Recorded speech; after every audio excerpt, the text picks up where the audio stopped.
छत्तीसगढ़ सर्व विभागीय संविदा कर्मचारी महासंघ के सदस्य कवर्धा में निश्चितकालीन 5 दिवसीय हड़ताल पर बैठे। संघ के सदस्यों का कहना है कि सरकार अपने वादे से मुकर चुकी है और यह हड़ताल उसी वादे को याद दिलाने के लिए।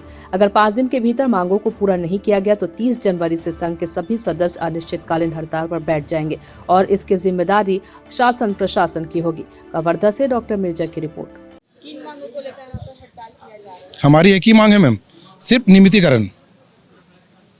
नियमितीकरण के अंदर कौन-कौन सी मांगे हैं आप लोगों की? नियमितीकरण के अंदर हमारी कोई मांगे नहीं। हमारा पहला उद्देश्य और आखिरी उद्देश्य नियमितीकरण है। कौन-कौन से संघ के लोग हैं? यहाँ पर सारे संघ के लोग हैं और हम वहाँ संघ के बैनर तले हम लोग यहाँ पर 5 दिवसीय यहाँ पर हड़ताल कर रहे हैं और शासन प्रशासन को हम एक संदेश दे रहे हैं कि हमारी मांगे पूरी करें और अनिश्चितकालीन हड़ताल जो हमारी आगामी समय में होने वाली है, जो एक निश्चित समय निश्चित तारीख वो डिसाइड की जाएगी।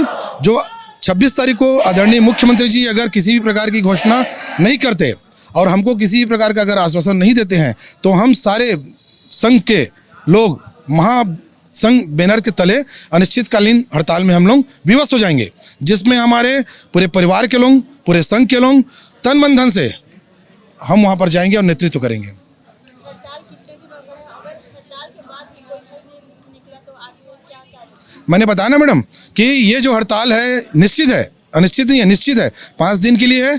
3 दिन हमारे कवर्धा जिले में रहेगी, 4 दिन, 1 दिन हमारे राज्य में रहेगी रायपुर में, और ये 5 दिन के बाद में अगर किसी भी तरीके से मुख्यमंत्री जी के द्वारा हमको आश्वासन या कोई घोषणा नहीं प्राप्त होती है तो आने वाले समय में हम विवश हो जाएंगे, जिसके जवाबदार शासन प्रशासन और मुख्यमंत्री पूरी टीम स्वयं रहेंगे।